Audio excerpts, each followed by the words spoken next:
bagong tuklas na pantapal daw sa mga sakit-sakit ng katawan. May ilan nang sumubok, pero meron ding mga nagdududa sa bisa nito. Negative ions. Meron nga ba itong resultang positibo? 6 na buwan lang si Baby Rupert nung nagkaroon siya ng tinatawag na scalded skin syndrome. Matinding sakit sa balat kung saan namumula at nalalaglag ang balat sa kanyang buong mukha at katawan. Pagdating ng 2 days, dinala ko sa pedya. Sabi ng pedya, ay kailangan ito ay dalhin sa ospital para maswiruhan. Nangamba ang kanyang mga kamag-anak na baka hindi na siya gagaling pa. Pero makalipas ang 1 taon, heto na si Baby Rupert. Masayahin. At higit sa lahat, flawless. Ang nagpakinis daw sa kanya, sanitary napkin na may negative ions. Wala naman daw masama kung sinubukan nila ito, lalo ba't 10 piso lang kada piraso.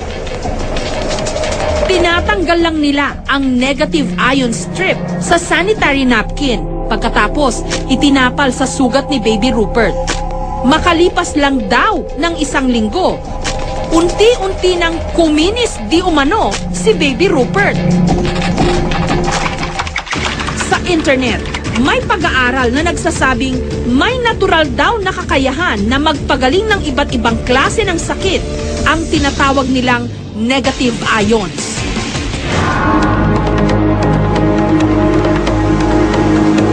Nagmumula raw ito sa kalikasan mismo, katulad ng waterfalls, dagat, at bundok. Meron din daw negative ions ang katawan ng tao. Pero ang nakakaintriga talaga, sanitary napkin na may negative ions? Meron itong green strip na itsurang adhesive bandage sa gitna ng napkin. Dito raw nanggagaling ang di umano negative ions. Tatanggalin ito, babasain, at ididikit daw sa sumasakit na parte ng katawan. Si Yoli, 41 years old, noong nakaraang taon, meron daw nakitang cyst sa kanyang matres.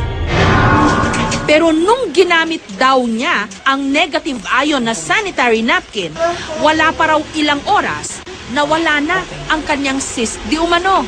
Kung hindi ito lumabas, no, tong mga laman-laman na to, kasi no, parang kulani siya ng baboy na lumabas. Ang tendency nun, hanggang kinabukasan, kung inabot ako ng kinabukasan, mamamatay ako because of sepsis. Sa sobrang bilib ni Yoli rito, pati na ang kanyang pamilya, pinagamit niya nito. Kapag sinisipon daw ang kanyang mister, pinapasinghot niya ng negative ion na napkin.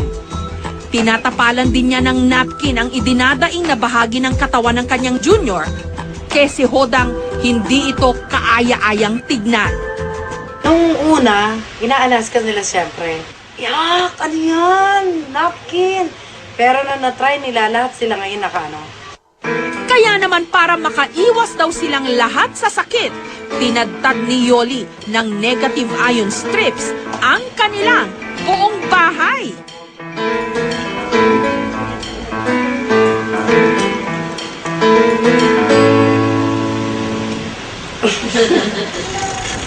Si Lolo Gregorio naman, 84 years old, nagamot di umano ang kanyang namamagang prostate dahil daw sa araw-araw niyang paggamit ng napkin. Marami kasi nagpayo na nakakatulong yan sa mga may depresya sa prostate. Kaya ang ginawa ko, gumamit rin ako.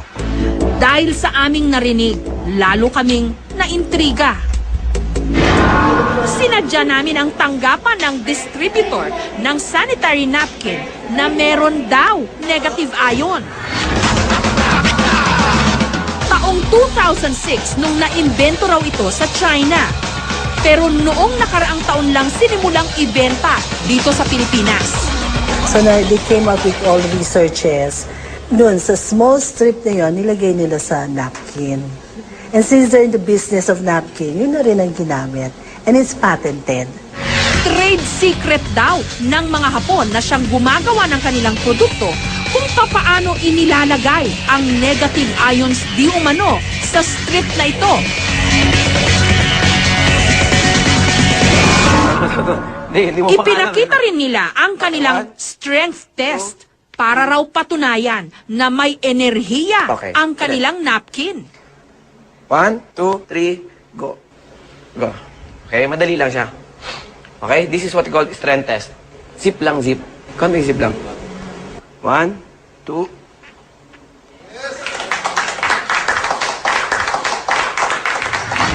Sa pamamagitan din daw ng paghawak lang sa boteng may negative ion strip, hindi raw tumutumba ang taong dinadantayan ng kamay ng nagdedemo. Okay? 1, 2, 3, go. Pag tinanggal mo, tanggalin mo.